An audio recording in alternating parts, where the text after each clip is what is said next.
Hola amigos, bienvenidos nuevamente a un nuevo video.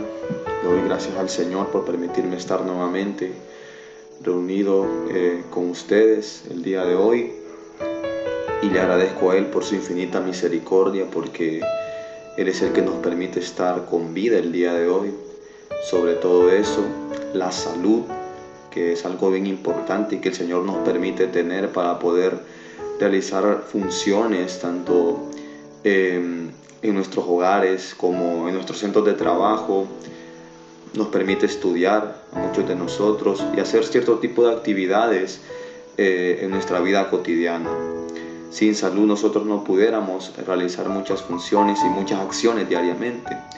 Pero gracias al Señor que nos mantiene con esa salud y nos mantiene con esa fuerza y ese ánimo para poder continuar. Espero que ustedes pues también estén con esa salud y con esa fuerza y con ese ánimo. Y si tienen alguna enfermedad o están pasando por algún momento difícil, mi mayor deseo para ustedes es que el Señor pues tome el control de esa situación difícil y de ese momento complicado que quizás estás pasando en tu diario vivir, ¿verdad? Entonces, que el Señor tome el control de tu vida y de tus acciones de ahora en adelante. Son mis mayores deseos para ti. El día de hoy pues vamos a compartir una reflexión bastante importante para nuestra vida, ya que habla muchas veces la Biblia acerca de Jesús. Jesús es un ejemplo a seguir para nosotros. Jesús es un ejemplo a seguir para esta generación, para todas las generaciones venideras. Es el ejemplar a seguir por todos nosotros. Nuestro caminar debe estar guiado por Jesús. Nuestra conducta debe ser la que Jesús tuvo y la que Jesús tiene hasta el día de hoy. Porque Jesús fue obediente hasta la muerte y muerte de cruz. Él no cometió ningún pecado. Nosotros somos pecadores, nosotros cometemos errores, nosotros le fallamos al Señor. Pero Él es fiel y justo para perdonar nuestros pecados y Él es perfecto. Él es un ejemplo a seguir para nosotros.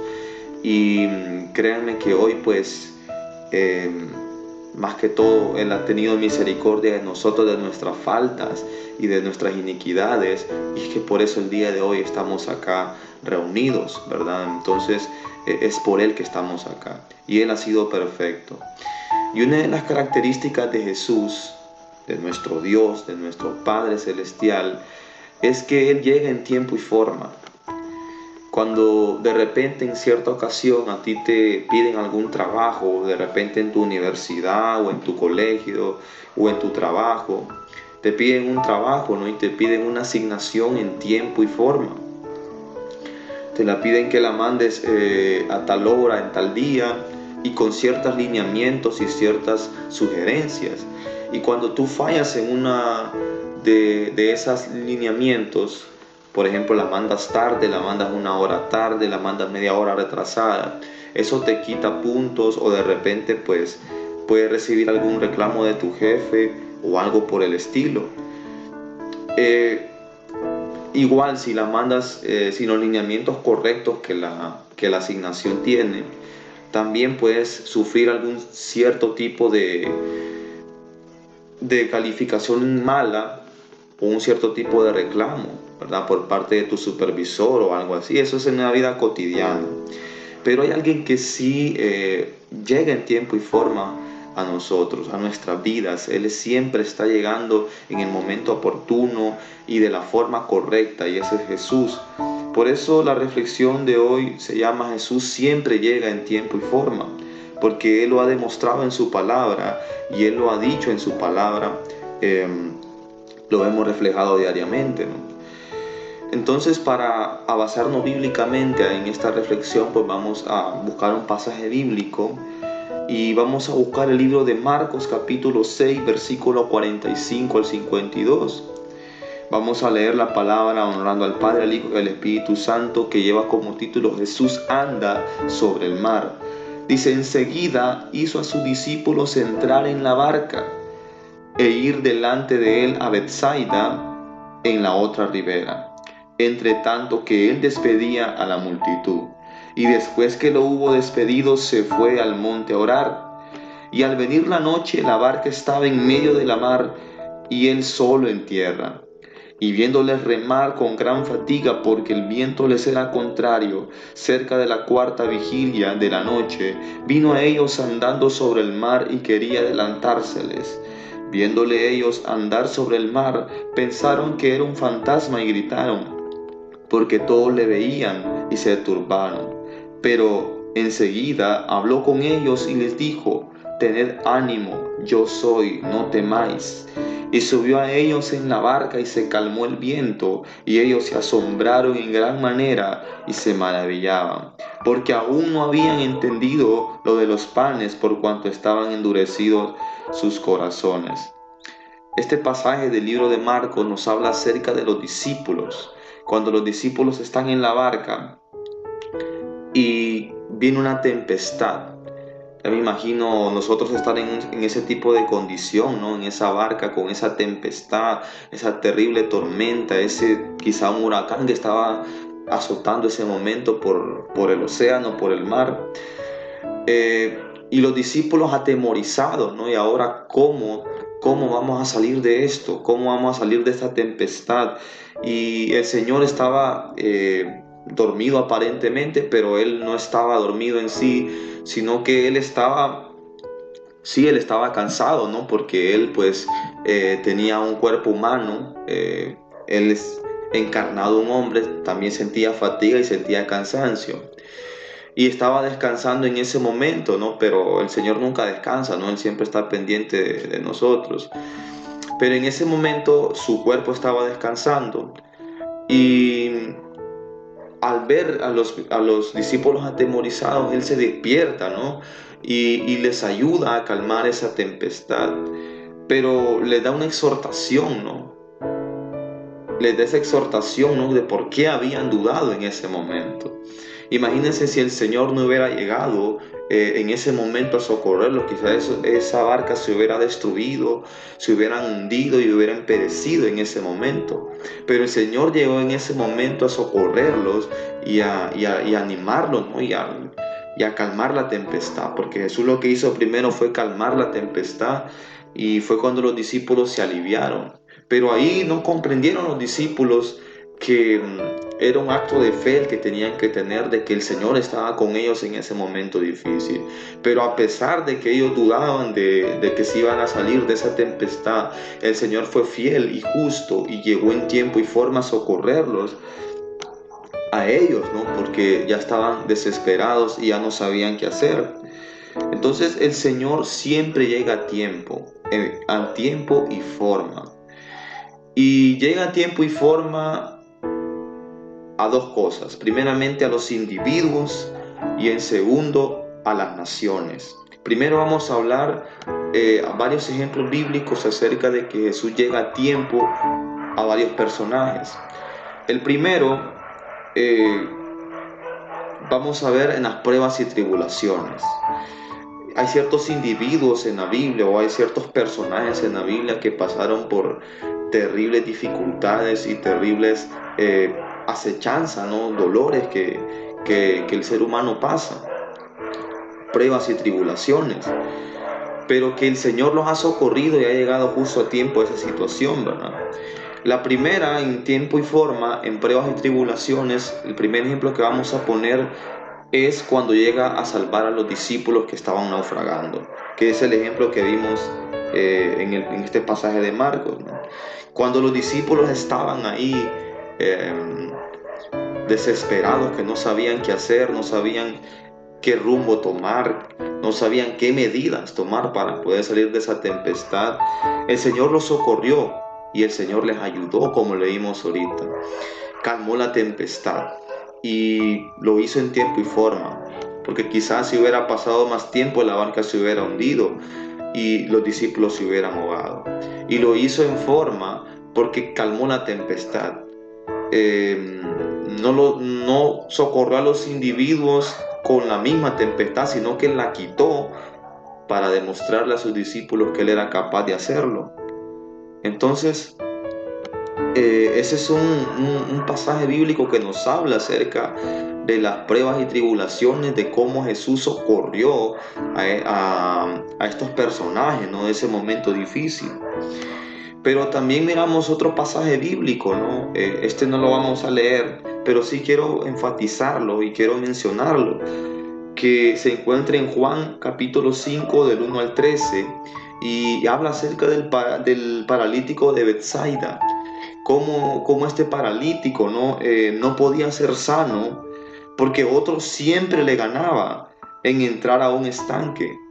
Y cuando el paralítico de Betsaida quería entrar a ese estanque, siempre había alguien que se lo impedía porque era cojo, no podía caminar. Y obviamente el que podía caminar se le adelantaba y podía entrar a ese estanque y ser sanado. Porque estaba la orden de que el que entrara a ese estanque recibía sanidad. Pero el Señor miró en ese paralítico que él no podía entrar al estanque porque tenía esa incapacidad física y que nunca iba a poder entrar a ese estanque porque siempre llegaba alguien antes que él y recibía la sanidad porque eran más rápido quizá o tenían la condición física necesaria para poder entrar. Y él no podía entrar por su condición. Pero el Señor le dijo que si él quería ser sano, que si él quería ser sano. Y el paralítico le dijo: Señor, siempre se me adelanta alguien para entrar al estanque, por eso no puedo ser sano.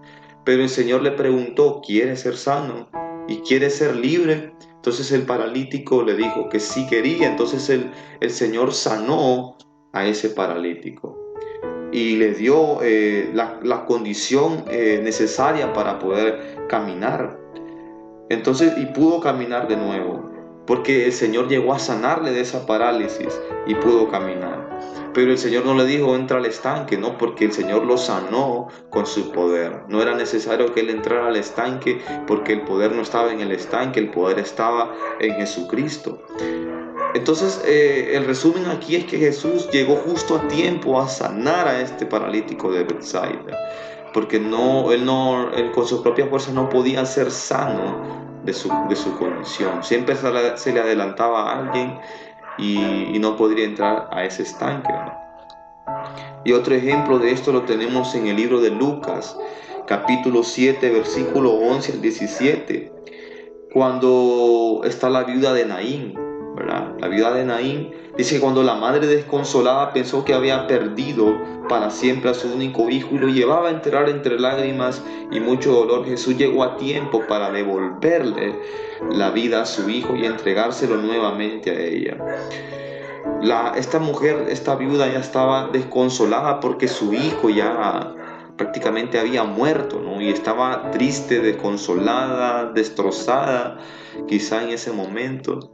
Y ya cuando esta mujer iba a enterrar a su hijo, el Señor llegó y resucitó a su hijo, le devolvió la vida a su hijo para que él pudiera vivir y poder estar con su madre nuevamente.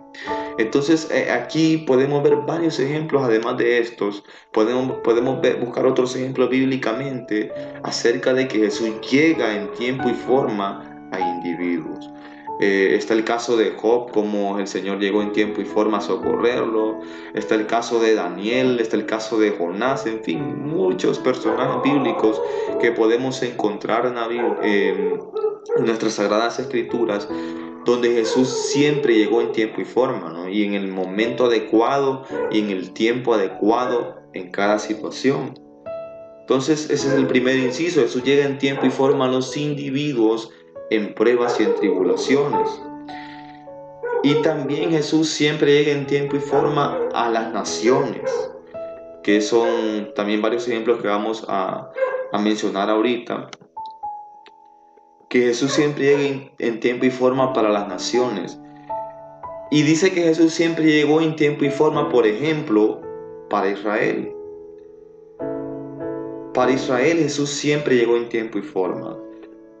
El primer caso que vamos a ver de que Jesús llegó en tiempo y forma a Israel lo encontramos en el libro de Marcos capítulo 1 versículos 5 al 8. Lo vamos a leer esta palabra. Honrando al Padre, al Hijo y al Espíritu Santo, dice: le preguntaron pues los fariseos y los escribas: ¿Por qué tus discípulos no andan conforme a la tradición de los ancianos, sino que comen pan con manos inmundas?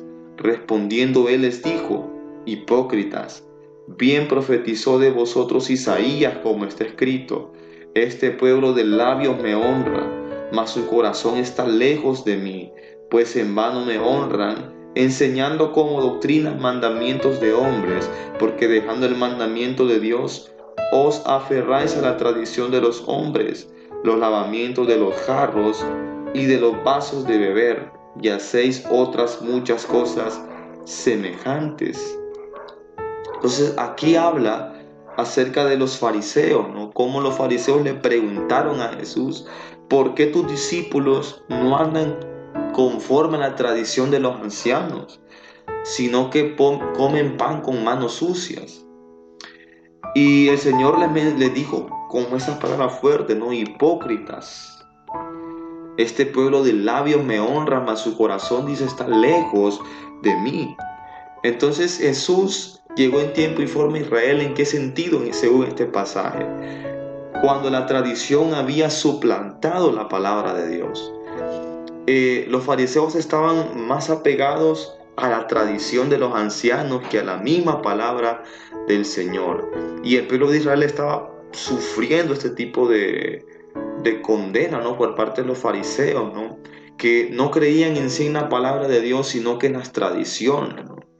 Recordemos ese pasaje cuando el Señor les dice que lo que contamina al hombre no es lo que entra por su boca, sino lo que sale de la misma. Entonces los fariseos no creían eso, ¿no? Ellos creían que lo que entraba por la boca era lo que contaminaba, no lo que salía. Entonces Jesús les confrontaba siempre a los fariseos porque vivían una religiosidad. En pocas palabras, Jesús siempre llegó a tiempo a rescatar al pueblo de Israel de la religiosidad y de la tradición, ¿no? Y muchas veces nosotros también vivimos este tipo de cosas, ¿no? Que nos dejamos llevar por la tradición, que por la misma palabra del Señor, ¿verdad? Entonces el Señor llegó en tiempo y forma a esta nación de Israel para libertarla de lo que los fariseos lo tenían oprimiendo, ¿no? En ese momento, que era la tradición de los ancianos por encima de la palabra del Señor. Lo leímos en este momento en el libro de Marcos capítulo 1, versículos 5 al 8. Y el otro ejemplo de que Jesús libertó al pueblo de Israel en tiempo y forma lo encontramos en el libro de Mateo 28, 18 al 20. Dice la palabra del Señor: y Jesús se acercó y les habló diciendo: toda potestad me es dada en el cielo y en la tierra. Por tanto, id y haced discípulos a las naciones, bautizándolos en el nombre del Padre y del Hijo y del Espíritu Santo, enseñándoles que guarden todas las cosas que os he mandado. Y aquí yo estoy con vosotros todos los días, hasta el fin del mundo. Amén. Entonces, Jesús dice que vino a traer la gran comisión aquí a la tierra, a predicar las buenas nuevas, a anunciar el reino de Dios. Entonces, si nosotros no hubiéramos recibido las buenas nuevas de salvación en nuestra vida, estuviéramos en condenación y estuviéramos extraviados en una vida atormentada por el pecado y una vida atormentada por el enemigo. Pero Jesús llegó en tiempo y forma a nosotros, los que hemos creído en Él, los que estamos en su camino y los que luchamos en estar en su camino siempre. Bueno, los que dejamos que Él luche por nosotros, ¿no? Porque nosotros en sí no podemos luchar con nuestra propia fuerza, sino que es Él el que va a luchar por nosotros. Lo que te digo en esta hora es que antes de aceptar al Señor estábamos extraviados, estábamos perdidos en pecado. Y es hasta que escuchamos las buenas nuevas de salvación que nosotros pudimos aceptar a Cristo y hoy estamos libres de toda condenación. Y cuando el pueblo de Israel estaba en esa extraviado, en condenación, cuando el pueblo estaba extraviado y perdido, Jesús vino y les trajo el evangelio, les trajo las buenas nuevas de salvación para que ellos pudieran creer. Y dejó ese legado a la iglesia, le dejó ese legado a los cristianos, ¿no? de implantar la gran comisión en el mundo, que es ir y hacer discípulos a las naciones, bautizándolos en el nombre del Padre, del Hijo y del Espíritu Santo. Es decir, que el Señor ya dejó delegado a la iglesia esa misión de poder predicar su palabra a las naciones. Entonces Jesús siempre llegó a tiempo, porque si quizá no tuviéramos buenas nuevas de salvación, pues el Señor iba a venir y no nos íbamos a dar cuenta de que necesitábamos aceptarlo a Él para poder estar en el reino de los cielos. Pero Él llegó justo a tiempo para que nosotros pudiéramos reconocerlo y así Él venga a traernos a nosotros que hemos aceptado su nombre. Entonces ya vimos que Jesús llegó en tiempo y forma a la nación de Israel y vimos que los libertó de la religiosidad de los fariseos y también los libertó del extravío en el que estaban, predicándoles las buenas nuevas de salvación a ellos. Y también hablando en futuro, hablando de lo que viene por delante, Jesús también llegará en tiempo y forma a traer a su iglesia. Jesús también llegará en tiempo y forma. Y esto lo encontramos en Apocalipsis capítulo 3, versículo 10. Dice, por cuanto has guardado la palabra de mi paciencia, yo también te guardaré de la hora de la prueba que ha de venir, dice, sobre el mundo entero, para probar a los que moran sobre la tierra. A aquellos que guardan la palabra con paciencia, dice que en la hora de la prueba, dice que Él va a venir y nos va a socorrer a nosotros, que nos va a guardar a nosotros en la hora de la prueba, en la hora en que venga el juicio. En ese momento es que el Señor nos va a guardar a aquellos que hemos guardado la palabra con paciencia.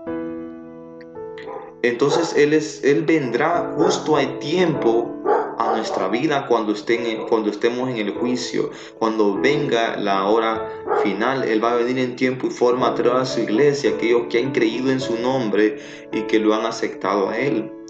Eso es lo que nos quiere decir Apocalipsis 3:10. Entonces Él va a venir por su iglesia y Él va a venir a traer a aquellos que han creído en su nombre. Y este pasaje no lo vamos a leer, pero habla acerca de que cómo Jesús va a derrotar al enemigo, ¿no? Nos habla aquí en Apocalipsis capítulo 19, versículos 11 al 21, que habla sobre la batalla del Armagedón, ¿no? Tú lo puedes meditar en tu casa personalmente en Apocalipsis capítulo 19, cómo el Señor pues va a destruir al enemigo. Y dice que el falso profeta va a ser lanzado al lago de fuego y azufre, ¿no? Va a ser lanzado al lago de fuego y al azufre, y la bestia, ¿no? Van a ser lanzados al lago de fuego y azufre, porque van a ser derrotados por el Señor. Entonces esto nos habla de la batalla de Armagedón, porque el Señor va a venir en tiempo y forma para destruir a sus adversarios, a destruir a sus enemigos, no solamente a salvar a su pueblo, sino que también a destruir al adversario, a destruir al enemigo, a destruir a Satanás, a vencer las tinieblas. El Señor va a venir en tiempo y forma a destruir todo lo malo, ¿no? A destruir la maldad.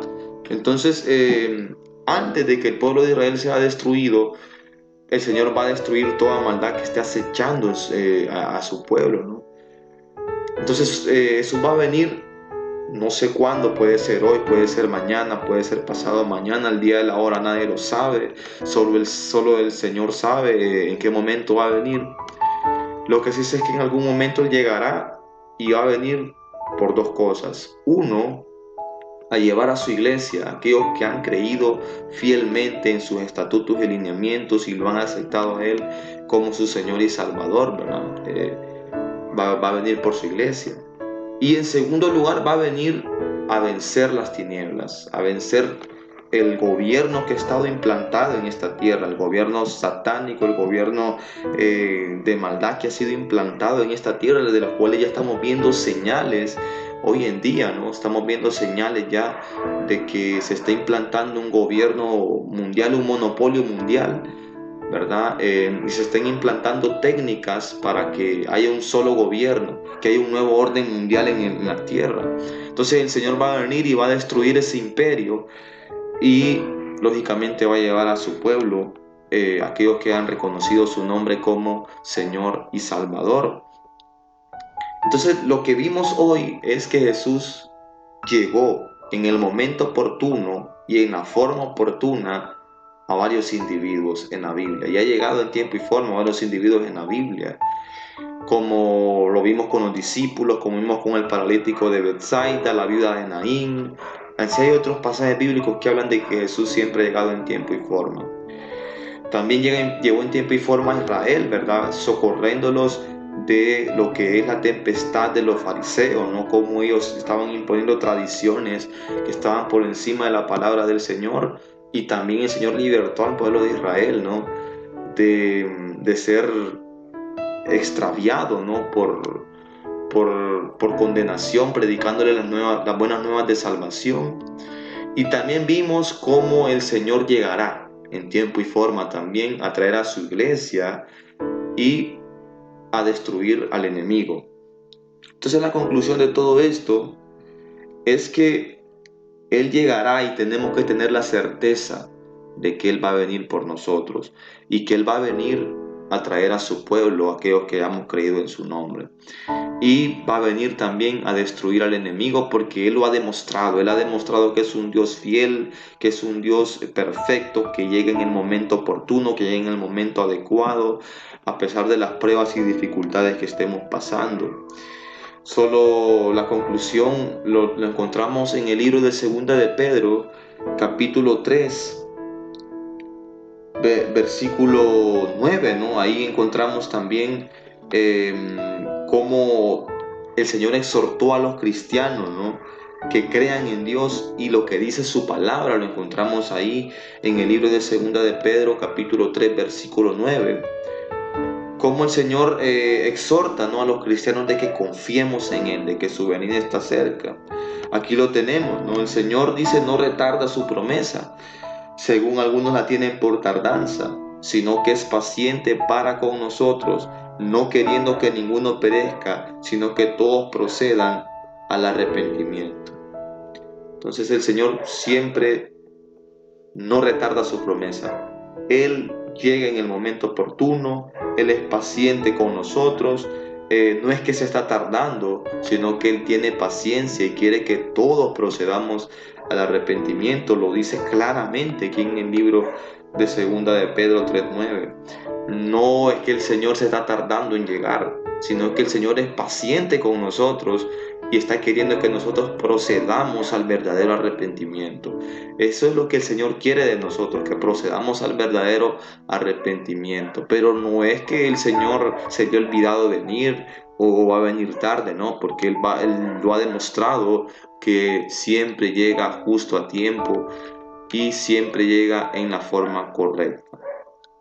Entonces, si tú meditas en este pasaje de Segunda de Pedro, capítulo 3, versículo 9, y tú realmente te has dado cuenta que no te has arrepentido verdaderamente delante del Señor, y que sigues realmente viviendo tu propio camino y sigues realizando tus propias acciones sin que el Señor sea el dueño de tu vida y el salvador de tu vida, yo quiero que tú, ahí donde tú estás, hagas esta oración conmigo de todo tu corazón, con un verdadero arrepentimiento de corazón, y que reconozcas al Señor Jesús como tu Señor y Salvador, y que le digas ahí junto conmigo con tus propias palabras: y Señor, perdóname, Jesús, te doy gracias, Padre, porque tú has estado conmigo hasta este momento en el cual pues yo he sido infiel, yo he sido pecador, he sido alguien injusto delante de ti, Señor, alguien que te ha fallado en muchas formas,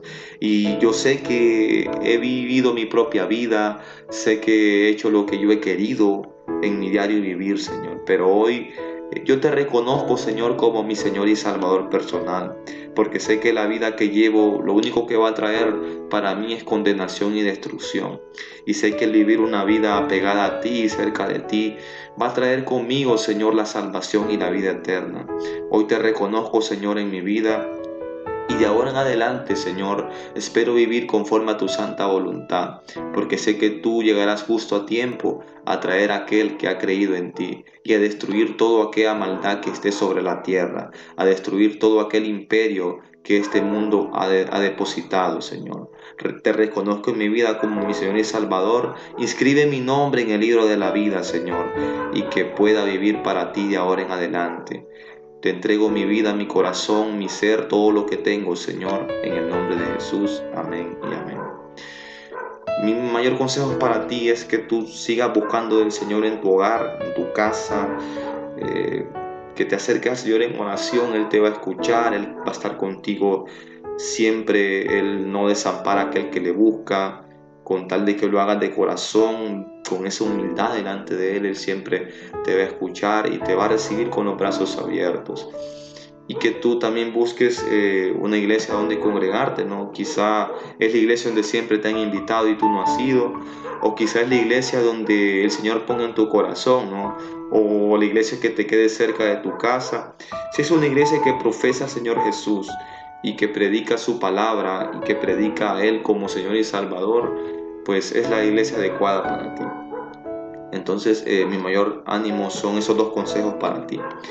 Pues vamos a seguir con más reflexiones y mi mayor deseo es que el Señor esté con ustedes siempre.